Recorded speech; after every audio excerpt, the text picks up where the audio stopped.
ঝড় থাক বৃষ্টি থাক যাই থাক না কেন আপন মানুষের দাওয়াত মিস করা যায় না। মিস মানে একদম মিস।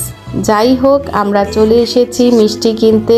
ছোট বোনের শ্বশুর বাড়ি যাব, আর এক গাদা মিষ্টি নিব না তা কি হয়। আসসালামু আলাইকুম, কে কেমন আছেন? আশা করি সবাই সুস্থ আছেন, ভালো আছেন। আলহামদুলিল্লাহ আমরা ভালো আছি। তাই আজকে যাচ্ছি ছোট বোনের শ্বশুর বাড়ি। এর আগে যাব আমার পুরান ঢাকা গ্যান্ডারিয়া আমার মার বাসায়। এর পাশে থাকে আমার 3 নম্বর বোন, তার শ্বশুর শাশুড়ি দেবর, তারপর যা বাসুরকে নিয়ে সে আলাদাভাবে যাবে। আর আমি আমার মা বাবার সাথে যাব, যেহেতু আমি বাড়ি চিনি না। সে আর দাওয়াতটা দিয়েছে আমাদের 4 ভাই বোনের। ভাই বিয়ে করলে ভাই পর হয়ে যায়, আর বোনদের বিয়ে হলে বোনরা যার যার সংসার নিয়ে ব্যস্ত হয়ে পড়ে। তাই একসাথে সময় কাটানোটাই হচ্ছে ভাগ্যের ব্যাপার এখন। আর যদি একসাথে সময় কাটানোর পর যদি স্মৃতি না থাকে তাহলে এটা দুর্ভাগ্য। দাওয়াত দেওয়ার উদ্দেশ্য হচ্ছে আমার ছোট বোনের শাশুড়ি বেলজিয়াম থেকে এসেছে, আর আমার ছোট বোনের ফ্যামিলি সবাই বেলজিয়ামেই থাকে। তার শাশুড়ি আসার কারণে তা আমাকে আমাদের ভাই বোনদের ইনভাইট করেছে বাসায়। বোন চলে যাবে বেলজিয়াম, কেননা তার মানে হাজবেন্ড ডাক্তার বেলজিয়ামের, সে ওইখানে চলে যাবে 2-3 মাস পর। তাই আমরা সব বোনরা একসাথে হয়েছি, কথা বলছি, গল্প করছি, খুবই ভালো লাগতেছে। আর এখানে এসে বুঝতে পারলাম আমার বোনটা আসলে অনেক বড় হয়ে গেছে, অনেক দায়িত্ব করছে। এত ছোট বয়সে আমি দেখে তো পুরো অবাক হয়ে গেছি। আমার ছোট বোন ওয়েলকাম ড্রিঙ্কস দিচ্ছে সবাইকে, আমি গল্প করছি, কারণ এখানে সবাই ওকে ভাবি বলে ডাকছে। কত ছোট্ট আমার বোনটা এখন কত বড় হয়ে গেছে, কত দায়িত্ব পালন করতেছে।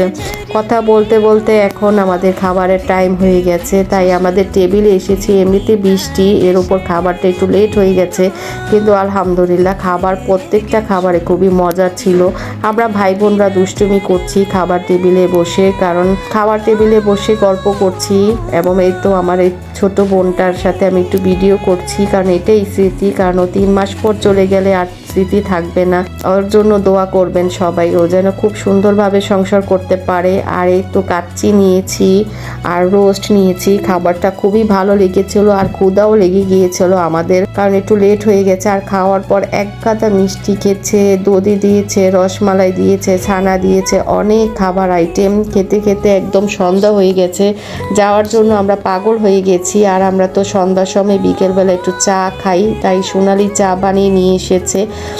তো চা খাবো, আর আমি চাটা হাতে নিয়ে নিয়েছি, কারণ চা না খেলে আমার হয় না। আর চা খেতে খেতে আর দেখে গিফটগুলো দেখে আর বুঝতে বাকি নেই পাবো, এটাই নিশ্চিত। কারণ সবার আগে আমার গিফটটা হাতে দিয়েছে, সেটা আমার হাতে নিয়ে আমি ভিডিও করছি আমার আর জায়ানের। আর তো বিদায় মুহূর্ত তো আসলেই খুবই কষ্টকর। তো বিদায় নিচ্ছি। আমার কাছে খুব ভালো লেগেছে আমার ছোট বোনের শ্বশুর বাড়িতে আজকে ফার্স্ট টাইম এসেছি, খুবই ভালো লেগেছে। আর বৃষ্টিও থামার কোনো নাম নেই। ভেবেছিলাম মার বাসায় যাব, সবাই একসাথে গিফট খুলবো, কে কি পেয়েছে, কিন্তু সেটা আর হলো না, কারণ জায়ানের আব্বুর মাথা ব্যথা করছে। এমনিতে বৃষ্টিতে ভিজে ভিজে এসেছি। আর আজকের দিনটা সত্যি অনেক সুন্দর কাটিয়েছে। থ্যাংক ইউ সোনালি। আর মন থেকে আমি তোমার শাশুড়িকে ধন্যবাদ জানাচ্ছি এত সুন্দর একটা দিন উপহার দেওয়ার জন্য। সবাই ভালো থাকবেন, সুস্থ থাকবেন। আজ এই পর্যন্ত, আল্লাহ হাফেজ।